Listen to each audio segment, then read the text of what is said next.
L'île maudite de Lokrum est paradisiaque, mais personne ne veut y habiter. L'île de Lokrum est située dans la mer Adriatique, près de la célèbre ville de Dubrovnik en Croatie. Cette île, bien que située dans un endroit pouvant être paradisiaque, est pratiquement déserte. Seuls quelques pans y vivent.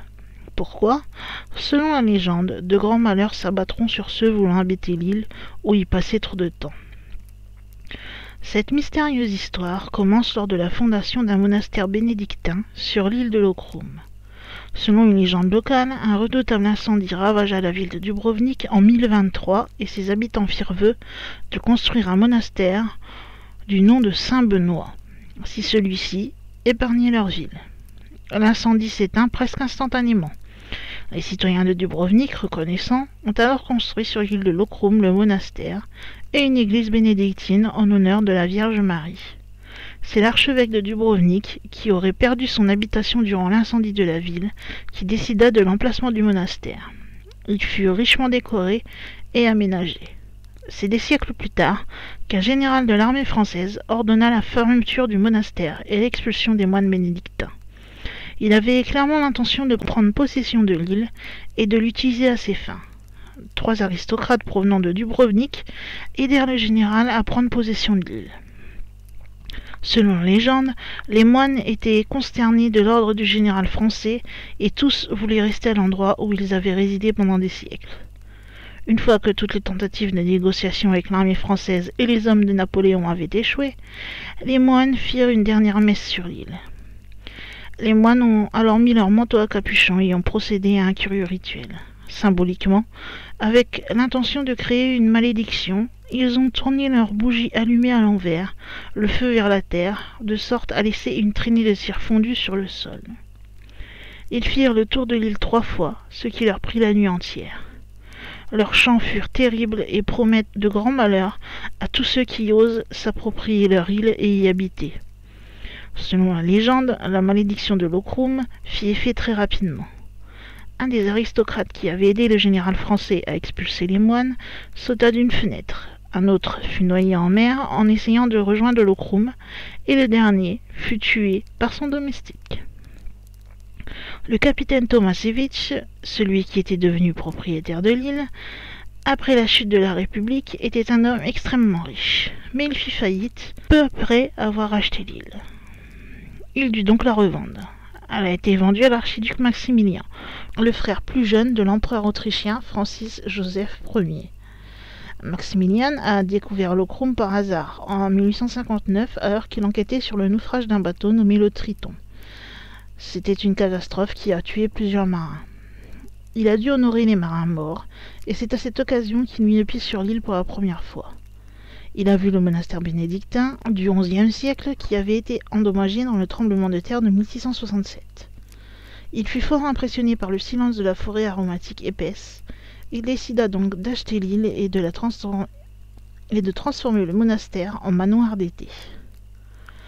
La nature entourant l'île, ses arbres aromatisés, les nombreux oiseaux et le paysage superbe de la Méditerranée faisaient de cet endroit un vrai petit paradis terrestre qu'il avait envie de partager avec sa femme, loin des grandes pressions aristocratiques qu'il connaissait en Europe.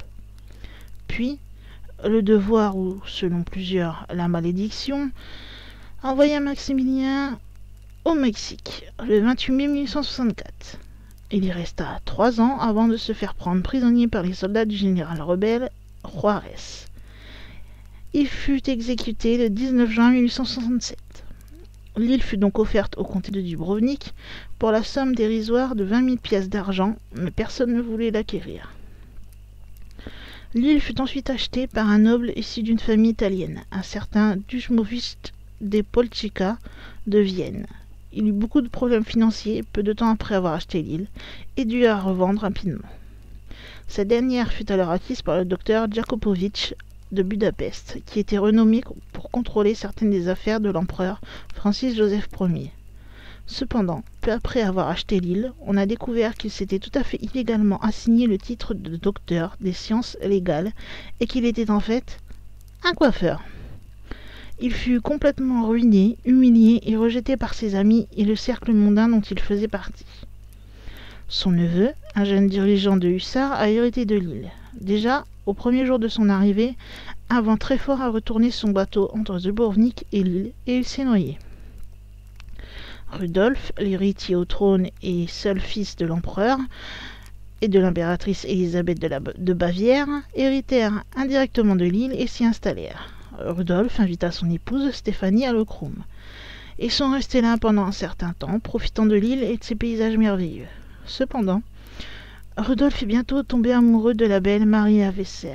Ensemble, dans le palais de Merling, ils ont commis un double suicide sensationnel qui est encore entouré de nombreux mystères. L'impératrice Élisabeth, incitée par les histoires de la malédiction, a décidé que la famille royale devait se débarrasser de cette île. Avant de partir pour Corfou, elle l'a offert aux bénédictins dans l'espoir que la malédiction serait soulevée. Cependant, les moines sont restés fidèles aux vœux faits par leurs frères précédemment. Ils ne retournèrent jamais sur cette île et ils ont refusé l'offre de la cour royale. La famille de l'empereur, hantée avec la crainte de perdre encore un autre membre, en ayant déjà perdu 2, a donné son argent aux dominicains et Dubrovnik pour qu'ils achètent l'île en tant que nouveaux propriétaires. Et ainsi, la vente de Lokrum fut annoncée aux enchères. L'évêque, Josip Juraj Kromayer, est apparu avec une offre de 30 000 forains pour son client Mihovil Pavlinović. Cependant, un télégramme a ordonné d'arrêter l'enchère. Le télégramme disait que quelqu'un du ménage de l'empereur souhaite acheter Lokrum. C'était la petite-fille de Francis Joseph Ier, princesse Elisabeth Windischgratz, qui était la fille de Rudolf, l'héritier au trône. Elle l'a persuadé d'acheter Lokrum, ce qu'il fut le 1er octobre 1879. 5 ans après, le 27 mai 1888, il a enregistré l'île en son nom. Peu de temps après, Elisabeth fut tuée par l'anarchiste italien Lucheni.